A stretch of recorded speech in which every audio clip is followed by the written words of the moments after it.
నిజంగా రఘునందన్ రావు, హరీష్ రావు, సంతోష్ రావుల వల్ల గెలిచారా? దుబ్బాక ఉప ఎన్నికల్లో రఘునందన్ రావు గెలుపు అనేది ఎవరు ఊహించినటువంటి గెలుపు. అది దుబ్బాక ప్రజలు ఇచ్చినటువంటి ఒక గొప్ప తీర్పు. భారతీయ జనతా పార్టీ నాయకులు కార్యకర్తలు కడుపులో పేగుల దగ్గర కొట్లాడి తెచ్చినటువంటి ఫలితం. దాన్ని ఎవరు తక్కువ చేసి చూపెట్టాలని ప్రయత్నం చేసినా, నా గెలుపుని ఎవరు అవమానించాలని చూసినా ఖచ్చితంగా వాళ్ళకి మా కార్యకర్తల ఉసురు, మా దుబ్బాక ప్రజల ఉసురు దాకుతుంది.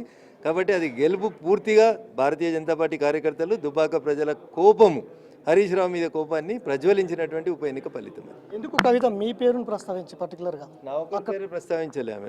ఈటెల రాజేందర్ ఈ రెండు స్థానాలు గెలవడం గెలుపులో నేను మళ్ళీ చెప్తా ఉన్నా, దుబ్బాక ఉప ఎన్నిక ఫలితం తర్వాత వాళ్ళు భూమి మీదకి రావాలని, భూమి మీదకి వచ్చి రియలైజ్ కావాలని నాలాంటి వాళ్ళు కోరుకున్నాం. వాళ్ళు భూమి మీద లేరాళ్ళు. భూమి మీద లేకుండా కేటీఆర్ అంటాడు ఏమంటాడు, 1700 ఓట్లతోటి గెలిస్తే గెలుపు అంటాడు. 171 ఓట్లతోటి గెలిచినోడు కూడా 1700 ఓట్లతోటి గెలిచినోడిని ఎక్కిరిస్తాడు. సిరిసిల్లలో కేటీఆర్ ఫస్ట్ టైం 2009లో గెలిచింది 171 ఓట్లతోటి, పోస్టల్ ఓట్లతోటి గెలిచిండు.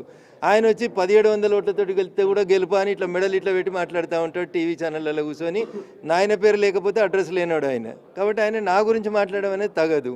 నేను ప్రజల ఆశీస్సులతో గెలిచిన, నేను పడే కష్టాన్ని గమనించి ప్రజలు ఓట్లేసిర్రు. దుబ్బాకకు జరుగుతున్న అన్యాయానికి వ్యతిరేకంగా రఘునందన్ రావు కొట్లాడతాడని నమ్మి హరీష్ రావు దుబ్బాకకు అన్యాయం చేస్తుండని ప్రజలు నా పక్షాన్ని నిలబడ్డారు తప్ప నేను ఎవరి దయాదాక్షిణ్యాల మీద గెలవలేదు. దుబ్బాక ప్రజల ఆత్మవిశ్వాసాన్ని, దుబ్బాక ప్రజల్ని కించపరిచేలాగా ఎవరు మాట్లాడినా రఘునందన్ రావు ఊకోడు. హరీష్ రావు గ్యాంగులు, ఇటు సంతోష్ రావు గ్యాంగులకు కేంద్రంలో బీజేపీ వత్తాసు పలుకుతుంది. ఆ వత్తాసు వల్లనే ఒక జనగల్ల కేసీఆర్ని పట్టి పీడిస్తున్నారనే ఒక కామెంట్ కూడా ఆమె ప్రధానంగా మీ పార్టీ పైన చేసినట్టు. భారతీయ జనతా పార్టీకి హరీష్ రావు గారికి, భారతీయ జనతా పార్టీకి సంతోష్ రావుకి సంబంధం లేదు. గ్రీన్ ఛాలెంజ్ పేరిట మీ తమ్ముడు చేసినటువంటి అక్రమాలు నీకు ఎప్పుడో తెలుసు కదా చెల్లె, 7 ఏళ్ల కింద తెలుసు కదా. అప్పుడు ఎందుకు మాట్లాడలేదు? సినిమా వాళ్ళని బెదిరిస్తున్నాడు, సినిమా హీరోయిన్లను తీసుకొస్తున్నారు, వీళ్ళంతా నాటకాలు వేస్తున్నారు, వాళ్ళతో 5 కోట్లు వీళ్ళతో 10 కోట్లని ప్రకటింపజేస్తున్నారు, ఈ పైసలన్నీ ఏడిపోతున్నాయని ఇయ్యాలి ఎందుకు అడుగుతుంది చెల్లె? ఆ రోజే అడగాలి కదా. మా నాన్న హరితారం పెడితే నువ్వు గ్రీన్ ఛాలెంజ్ పెట్టినావు, నువ్వేమో నీరాని ఇంట్లోకి వెళ్ళి ఎందుకు వెళ్ళగొట్టలేకపోయింది? కాబట్టి వాళ్ళిద్దరూ జలగల్లా పట్టి పీడిస్తున్నారా, ఇంకేమన్నా చేసిరా అనే విషయంలో వాళ్ళు ఎంత తప్పు చేసిరో మీకు కూడా అంతే బాధ్యత ఉంటుంది. ఇలా చెప్తున్నారు కదా మీరు, నేను కేసీఆర్ గారి బిడ్డను, కేసీఆర్ రక్తం పంచుకొని పుట్టినాను, కేసీఆర్ చిట్కనేలు పట్టుకొని పెరిగినాను. మరి కేసీఆర్కి అన్యాయం జరుగుతుంటే అధికారంలో ఉన్నప్పుడు ఎందుకు మాట్లాడలేదు? మాట్లాడుంటే బాగుండేది. బీజేపీ బీఆర్ఎస్ ఒక్కటే ఒక వస్తుంది గతం నుంచి కూడా, బీజేపీలో బీఆర్ఎస్ విలీనం అవుతుంది అనేది. కవిత ఎపిసోడ్లో బీజేపీ చేయిస్తుందా, లేదంటే బీఆర్ఎస్ఏ కావాలని స్టంట్ చేస్తుందా? కవిత ఎపిసోడ్ బీజేపీకి లాభమా నష్టమా, బీఆర్ఎస్కి లాభమా నష్టం అంటే ఏం చెప్తారు? అన్న టీఆర్ఎస్ పార్టీకి సంబంధించిన అందరు నాయకులు కూడా కవితను వెనకాలండి నడిపిస్తుంది రాష్ట్ర ముఖ్యమంత్రి రేవంత్ రెడ్డి గారు అని చెప్తున్నారు. కొందరు అంటున్నారు కాంగ్రెస్ వాళ్ళు కవిత వెనకాల బీజేపీ ఉందని అంటున్నారు. కవిత వెనకాల ఎవరున్నారనేది అంత చిన్నపిల్ల కవిత అమాయకురాలని నేను అనుకోను. Kavitha can take her own decision అని నేను అనుకుంటున్నాను. ఆమెకు బీజేపీ అవసరమో కాంగ్రెస్ అవసరమో ఇప్పటికిప్పుడు లేదని నేను అనుకుంటున్నా.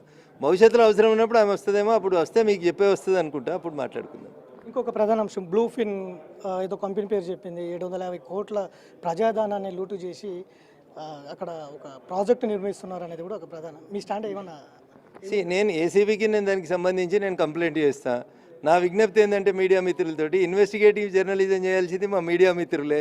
నేను ఆడికేలే వచ్చిన, నాకు కొంచెం క్లూ వచ్చింది, నేను దాని మీద ఇన్వెస్టిగేషన్ మొదలు పెడతా. మీరు కూడా కంపెనీ ఏంది, ఆ పోచంపల్లి శ్రీనివాసరెడ్డి ఎవరు, ఆయన ఆస్తులు ఏంది, ఆయన ఊర్లో శ్రీమంతుడు ఆయన ఎందుకు పిలుస్తారు, ఆయనను కొంచెం విచారణ ప్రారంభించారు. మీరు కూడా ఇన్వెస్టిగేటివ్ జర్నలిజం చేయండి. మీకు ఏమైనా సమాచారం వస్తే నాకు చెప్పుండ్రి. కేంద్ర సంస్థలకు కంప్లైంట్ ఇవ్వమంటే నేను దగ్గరుండి ఇస్తాను. కవిత ఎపిసోడ్లో బీజేపీ ప్రధానంగా ఉంది. బీజేపీలోకి కవిత వస్తే బీజేపీ కోసమే కవిత అట్లా చేస్తుంది అనేది ఒకటి ఉంది. బీజేపీలోకి వస్తే తీసుకుంటారా? నిన్న మా పార్టీ అధ్యక్షుడు గౌరవనీయులు రామచంద్రరావు గారు క్లియర్గా చెప్పినారు, భారతీయ జనతా పార్టీలో అధ్యక్షుడి నిర్ణయం తుది నిర్ణయం. అధ్యక్షుడు చెప్పినాడు అవినీతి పరులకి మా పార్టీలో స్థానం లేదని. అధ్యక్షుడు నిర్ణయం మార్చుకున్నప్పుడు ఖచ్చితంగా మీ ద్వారా ప్రపంచానికి చెప్తాడు, అప్పుడు మీరు ఆ ప్రశ్న అడుగుండ్రి. ఇప్పుడు మా అధ్యక్షుడి నిర్ణయమే మా నిర్ణయం, అప్పటిదాకా అట్లే ఉంటుంది.